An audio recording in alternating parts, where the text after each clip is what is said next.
નમસ્કાર ખેડૂત મિત્રો, મારું નામ છે અલ્કેશ પટેલ અને આપણી યુટ્યુબ ચેનલ છે ખેતીની વાત મારું ગુજરાત. મિત્રો આજે તારીખ છે 13/10/2024 મિત્રો. તો આજે આપણે હતા ધ્રોલની બાજુનું ગામ છે માણેકપર, એટલે આમ ધ્રોલ જ લાગે. તો ત્યાં એક આપણે ફિલ્ડ વિઝિટની અંદર હતા. કપાસની વેરાયટીનું જે વાવેતર કરેલું છે, પાક નિર્દેશન હતું, તો એના માટે આપણે જોવા માટે ડીલરોની એક મિટિંગ હતી. તો ત્યાં આપણે વિઝિટ માટે આવ્યા છીએ. તો સાગર લક્ષ્મીનું જે આવે છે, સાગર લક્ષ્મી એગ્રી સીડ્સનું આવે છે સાગર 301+ વેરાયટી, એનો અત્યારે પાક નિર્દેશન માટેનું આપણે જે મુલાકાત લીધી છે, તો એના વેરાયટી જે છે એ એકદમ સારી વેરાયટી છે. રોગ પ્રતિકારક શક્તિ ધરાવે છે. ચૂસિયા પ્રકારના રોગ જે છે એ બિલકુલ ઓછા આવે છે. સફેદ માખીનો એટેક હતો એટલે સફેદ માખીની દવાનો જે છે એ છંટકાવ કરેલો છે. તો અત્યારે હું તમને વાત કરીશ કે આપણા જે સાગર લક્ષ્મી સીડ્સના સેલ્સ ઓફિસર છે, એમની સાથે થોડીક આપણે વાતચીત કરશું. તો નમસ્કાર સાહેબ તમારો. નમસ્કાર. હવે સાહેબ, આ વાવેતર જે છે એ વાવણીની અંદર કરેલું છે કે કઈ પ્રકારે આ વાવેતર? આ છઠ્ઠા મહિનાના એન્ડમાં અહીંયા વાવણી થઈ, આ વિસ્તારમાં વાવણી થઈ, એ આસપાસનું 301નું વાવેતર આપણા ખેતરમાં ધનસુખભાઈ કરેલું છે. બરાબર. તો સાહેબ, આ સિવાય જે છે એ સાગર લક્ષ્મીમાં કઈ કઈ વેરાયટી આવે છે?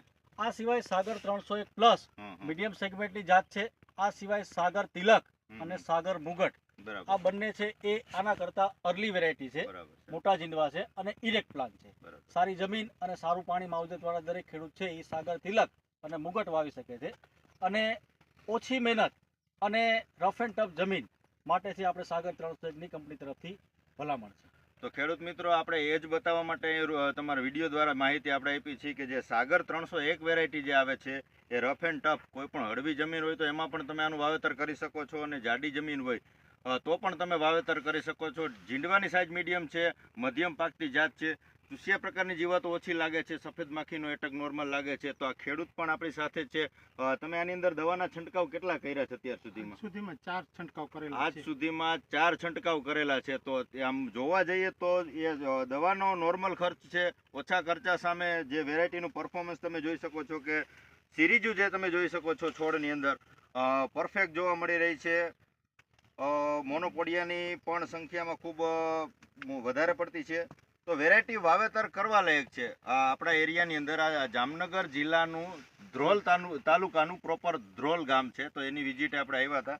તો વેરાયટી ખૂબ સારી છે. તમે જોઈ શકો છો કે જીંડવાનું જે છે બંધારણ થવા લાગ્યું છે, અને ચાપવાનું પણ પુષ્કળ પ્રમાણમાં જે છે ફ્લાવરિંગ લાગ્યું છે. તો આ પ્રકારે વેરાયટી વાવવા લાયક છે. બધી જમીનને અનુકૂળ પ્રકારની આ છે. આની જે 2 વેરાયટી આવે છે, મુંગટ અને તિલક, બરાબર ને છે. તો આ વેરાયટી જે છે એ વહેલી પાકતી જાત છે. તો જેને વહેલી પાકતી જાત વાવેતર કરવા માંગતા હોય એ લોકો તિલક અને મુંગટનું વાવેતર કરી શકે છે. ને રફ એન્ડ ટફ જમીનની અંદર મધ્યમ પાકતી જાત વાવેતર કરવા માંગતા હોય તો સાગર 301+ કરીને જે વેરાયટી આવે છે, આ વેરાયટી વાવેતર કરી શકે છે. બધા વિસ્તારમાં, બધા એરિયાની અંદર મળી રહેતી હોય છે. તમારા નજીકના સેન્ટરમાં મળી રહેતી હોય છે. છતાં પણ આવતી સિઝનની અંદર તમને ક્યાંય ન મળે તો ખેડૂત મિત્રો આપણો સંપર્ક કરી શકે છે, અને સાહેબનો પણ કોન્ટેક્ટ કરી શકે છે. બીજા દૂરના જે ખેડૂત મિત્રો છે ન મળે તો સાહેબ તમારા નંબર જણાવી દેશો, જેથી કરીને ખેડૂત મિત્રોને આસાનીથી મળી શકે. જીતુભાઈ મારું નામ છે, અને 990 990 900 2253 મારા નંબર છે. બરાબર છે. તો કોઈ પણ ખેડૂત મિત્રોને આવનારી સિઝનમાં જે વેરાયટી નજીકના સેન્ટરમાં ક્યાંથી મળશે તો સાહેબનો કોન્ટેક્ટ કરી અને પૂછી શકે છે.